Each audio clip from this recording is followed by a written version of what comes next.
bom dia. Hoje eu sei que você vai começar essa central já trazendo um assunto de enorme repercussão na imprensa e nas redes sociais, que se trata nada mais nada menos que a saída de um grande ídolo do Cruzeiro, não é isso mesmo? Bom dia para você, Pedro. Débora, tudo bem com você, minha amiga? Como é que eles estão me adiantando? Desculpa te interromper, mas eles estão me adiantando os temas hoje, você tá vendo? Era para começar com o Palmeiras, eles vieram de verde, Pedrinho tá de azul, que é para adiantar o tema. Fale de Cruzeiro então, Pedrinho. Para falar de um ídolo que tão bem vestiu camisa azul, não é, Débora? Como é que você tá? Bom dia para você, bom dia, Mansur, também Diniz. A gente vai falar do Fábio, que não acertou a renovação, portanto. No dia 31 de dezembro terminou o contrato dele. E a gente está falando aqui de uma notícia que está repercutindo, como você disse. Eu vou até repetir o que você falou. Uma enorme repercussão na internet, junto aos torcedores do Cruzeiro, porque quase ninguém digeriu bem essa saída. Inclusive no GE. Globo tem uma enquete. Você concorda com a saída do Fábio do Cruzeiro? E aí perto de 90% dos que votaram disseram que não, da maneira como aconteceu. Tá aí, ó, sem acordo para permanência, Fábio anuncia saída do Cruzeiro. E aí o Cruzeiro colocou um post numa rede social agradecendo ao Fábio, com a foto dele bem grandona lá, dizendo obrigado, Fábio. E esse post até agora de manhã já tinha passado de 100 mil comentários. É muita coisa. 100 mil comentários e praticamente todos falando sobre não deveria ter sido assim, cruzeirenses inconformados com a maneira como o Cruzeiro, com a nova gestão, está se despedindo do goleiro. E aí foi um longo desabafo também do goleiro Fábio nas redes sociais, indicando a sua saída, falando em dor e gratidão. Olha só o tamanho do texto, Débora, dizendo que a atual gestão ofereceu 3 meses de salário de contrato para que ele pudesse se despedir fazendo o jogo 1000, mas não quis ouvi-lo, mesmo com ele disposto a reduzir o salário. Ele aceitaria fazer parte do novo teto do Cruzeiro, disposto a renegociar as dívidas dos anos anteriores, não teve jeito. O Cruzeiro, então, esteve irredutível e ele também demonstrou uma certa mágoa com o Paulo André, diretor que está conduzindo essa transição para a nova gestão do Cruzeiro, dizendo que o Paulo André não quis sequer cumprimentá-lo. Eles chegaram a jogar juntos enquanto o Paulo André atuava profissionalmente. Então foi uma despedida, assim, ele disse que estava muito grato, estava chorando com a família naquele momento da postagem ali na noite de ontem, mas que é eternamente grato ao Cruzeiro por tudo que passou por lá. E a gente tem os números também para mostrar do Fábio, que chegou pertinho dos 1000 jogos, 976 jogos, ou seja, quase empatou ali, ou entrou para o time seleto dos que fizeram mais de 1000 jogos no Brasil. A gente está falando do Pelé no Santos, do Dinamite do Vasco, do Ceni no São Paulo. Olha os números aí, títulos pelo Cruzeiro. 3 brasileiros, 2000, 2013 e 2014. 3 Copas do Brasil, 2000, 2017 e 2018. 7 mineiros em 6, 8, 9, 2011, 14, 18 e 19 em 976 partidas pela camisa do Cruzeiro. Um dos objetivos dele era justamente fazer o 1000º jogo e também levar o Cruzeiro de volta à Série A. Quem também está de saída do Cruzeiro é o Ramon, zagueiro, que não aceitou reduzir o salário, está acertando a rescisão para seguir para o Atlético Goianiense. A gente tem imagens aí do Ramon fazendo gol de cabeça. Ele que disputou 2 temporadas pelo Cruzeiro e vinha como reserva recentemente, não fez os últimos jogos na Série B. Débora. Ô Mansur, sabe o que eu acho mais curioso dessa situação do Fábio? É que quando se soube que era o Ronaldo Fenômeno quem estava comprando o Cruzeiro, a SAF, né, a Sociedade de Futebol, uma das coisas que se disse pelo menos é ele, que é um ex-jogador do clube, que entende de futebol, que vai ter uma aproximação maior com o clube, que se fosse um magnata, né, um estrangeiro. E aí, de repente, fazer uma demissão uma não renovação de contrato, mas da forma como foi feito, a gente pode até discutir aqui se devia ficar ou não, mas da forma como foi feito, ficou muito ruim para essa nova diretoria. Olha, Débora, esse assunto ele é extremamente complexo. Ele não é simples de abordar, não. Primeiro, a gente tem, de um lado, quase 1000 jogos pelo clube. Do outro, a gente tem novos donos que vão precisar administrar 1 bilhão em dívida. Aí você vai ter uma visão extremamente subjetiva de até qual o tamanho das concessões o Cruzeiro deveria fazer a um ídolo, ou os novos donos do Cruzeiro deveriam fazer a um ídolo em nome dessa história. Até que ponto se deve ir? E aí é uma avaliação que ela é absolutamente subjetiva e difícil de você dar um veredito. O Cruzeiro acertou, o Cruzeiro foi pragmático, foi técnico, ou ele cruzou essa fronteira e ele foi insensível.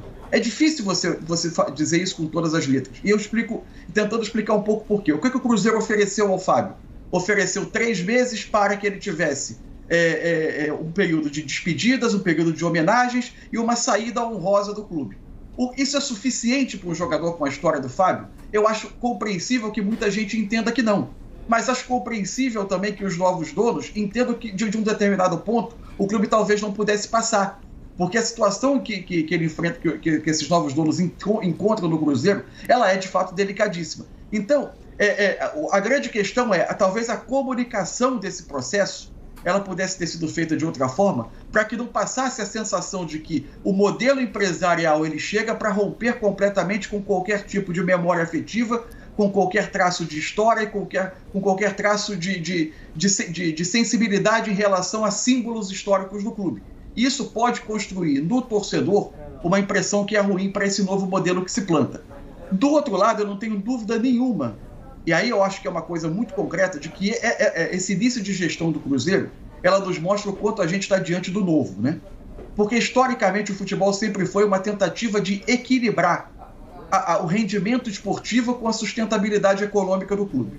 E quase sempre nas gestões de clube associativo, na gestão de dirigentes amadores e voluntários, essa balança parecia ser uma tentativa de equilibrar paixão com razão. E quase sempre ela pendeu para o lado da paixão.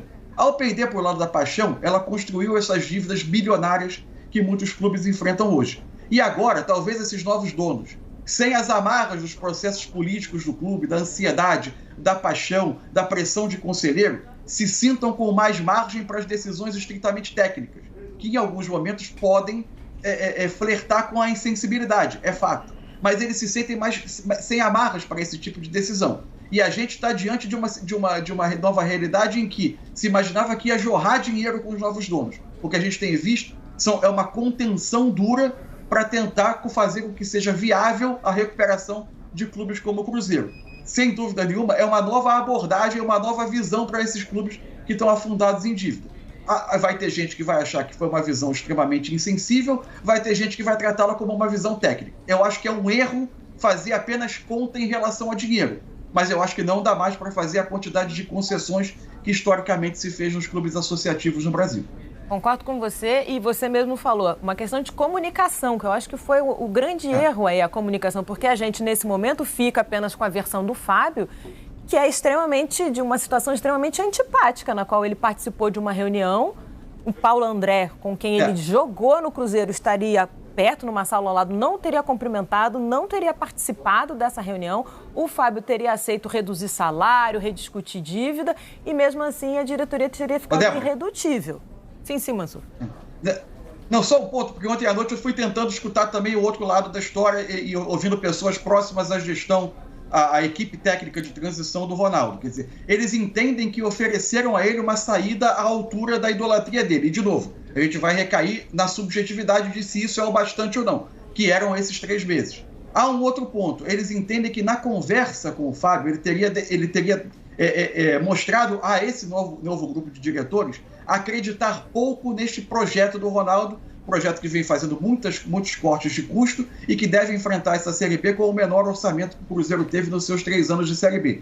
Isso teria passado uma impressão a esse novo grupo de que o Fábio, ao não acreditar no processo, talvez não agregasse tanto quanto o seu histórico esportivo. E o grupo entendia que, esportivamente, ele tinha outros planos, esse grupo tinha outros planos para a camisa 1 do Cruzeiro. Enfim, só tentando deixar claro qual era também a visão do outro lado. Eles entendem que deram ao Fábio uma possibilidade de ter uma despedida que outros jogadores que estão sendo cortados desse processo não teriam tido. E aí cada um vai tirar suas conclusões. É só passando mesmo a informação do entendimento do outro lado. Né, do outro lado desse projeto. O grupo gestor do Cruzeiro, o novo grupo gestor, entende também que havia uma combinação de fazer um comunicado conjunto e que o Fábio se antecipou com essa nota nas redes, e isso ajudou a causar um certo ruído. Ah, demoraram então, Mansur, porque aí eles têm que ser rápidos nessa comunicação. Quero ouvir o Diniz também sobre isso. Não é melhor, Diniz, fazer como a presidente do Palmeiras, a Leila, que diz que quer dar satisfação, que quer falar diretamente com o torcedor? Não é o caso de também ser ágil e preciso nessa comunicação, numa situação tão delicada quanto a saída do maior ídolo do Cruzeiro?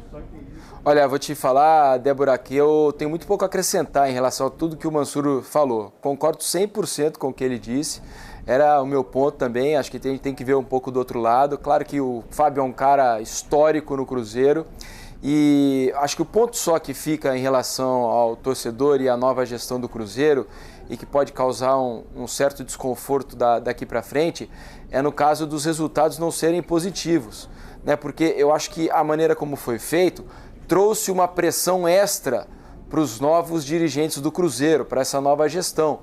Porque a torcida está brava, está incomodada com a maneira que foi feito, com a saída de um ídolo, né? Talvez um dos maiores ídolos da história, talvez não, certamente um dos maiores ídolos da história do Cruzeiro, que é o Fábio, perto aí de completar 1000 jogos pelo clube.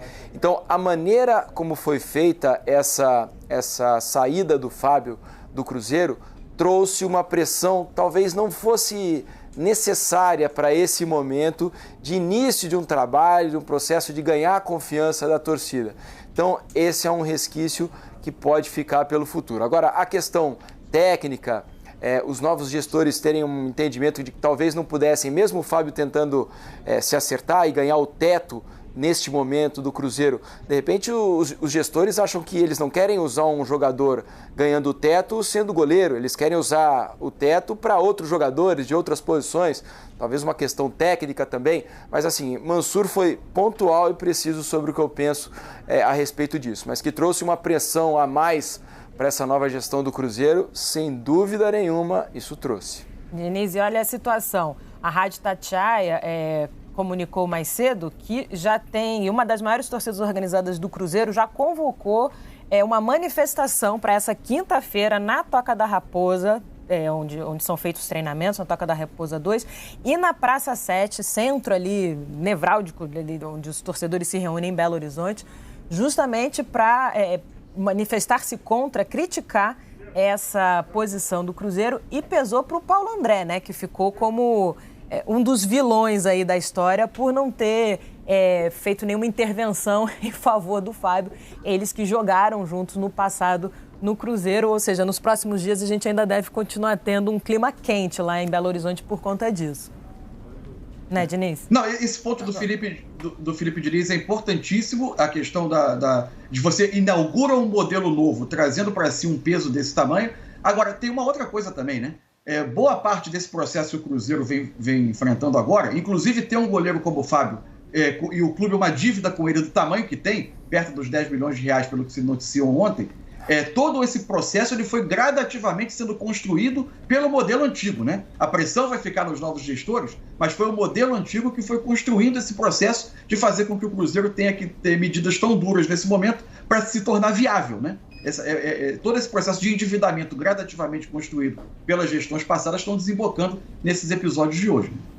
Perfeito. E agora também vai haver a necessidade de uma reposição de vaga, né? O Fábio saindo, a gente tem que acompanhar também como é que vai ficar a situação.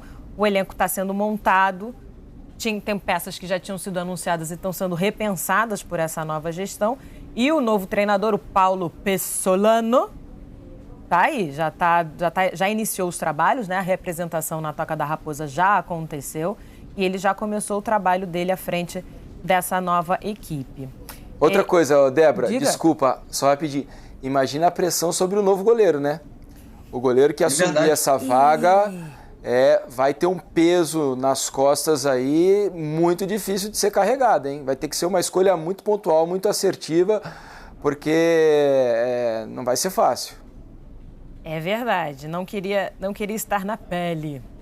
Vamos seguir falando, vamos manter o assunto em Minas Gerais, porque Belo Horizonte está nos rendendo muitos assuntos, mas agora vamos falar do arquirrival.